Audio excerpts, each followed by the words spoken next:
Tom Selleck first came to my wife Durga's attention as Thomas Magnum. If memory serves, Durga was hooked on the Magnum PI TV show from its first airing back in December 1980, and through its 9 seasons, she watched the show with great regularity.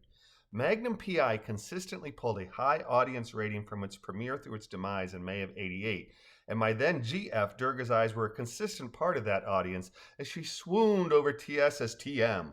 Tall, 6'4" / 1.93 meters, broad-shouldered and handsome, the then 35-year-old Selleck caught the eye of my then 20-year-old GF Durga as the Hawaiian PI, and Tom Selleck still captures her eye and attention 42-plus years later, both as NYC Police Commissioner Frank Reagan in the ongoing TV drama Blue Bloods, which has been airing since September 2010, as well as the 9 Jesse Stone movies that were released between February 2005 and May 2012.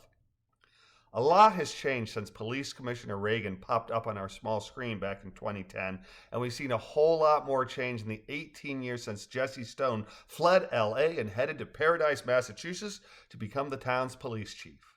Real-world actions have reshaped and altered the sensibilities of that subset of the Earth's population that is the U.S. television audience.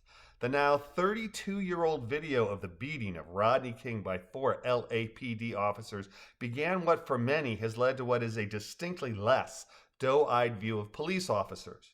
It isn't just cops, but in the last third of a century, video showing police abuse followed by these bad apples using their positions of power to evade acknowledging their errors, crimes, while hiding behind the blue wall of silence that assures protection from their peers that's altered the playing field. Presented with video after video of folks with power abusing others and then trying to cover up their abuse, slowly ushered in a more widely accepted realization that cops are humans, and that the phrase power corrupts is just as applicable for police as it is mayors, governors, state representatives, judges, presidents, and oligarchs in general. Rodney King, Sean Bell, Amadou Diallo, Oscar Grant, John Williams, and of course, George Floyd's slow, public, tortured execution by suffocation is among the gross after gross of tough guys doing tough jobs to protect John Q. Public videos that vividly show cops are human and, like all of us, therefore flawed. Horrid videos showing unpleasant facts have caused many of us to accept that the absolute power to corrupt that power holds applies to our blue knights just as it does to emperors and potentates. A seemingly ever-increasing onslaught of video showing abuse followed by attempted cover-up has forced many of us to viscerally understand that the greater the power held, the higher the likelihood of corruption.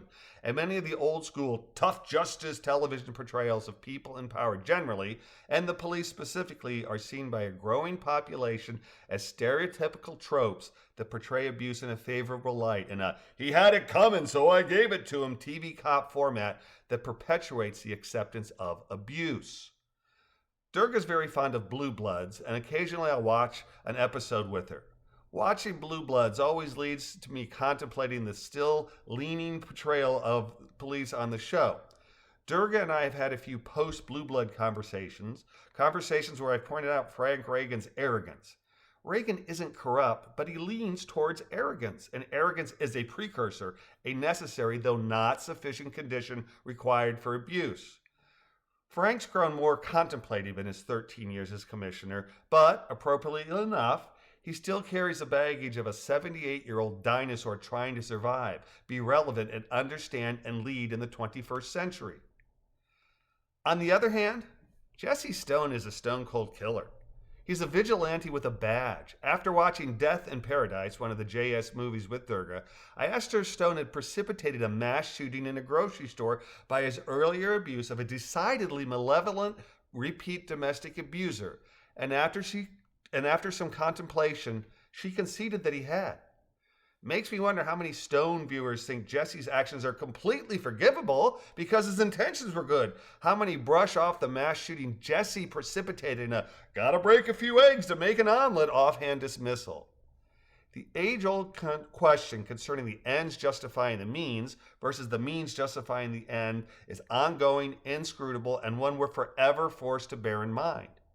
There's a mass audience watching our aging beefcake who, like the rest of us, must navigate the twisting, turning intersections of power and responsibility, who must question, reject, or accept the inevitable change that accompanies aging, who must either grow or stagnate as we observe and live what time brings.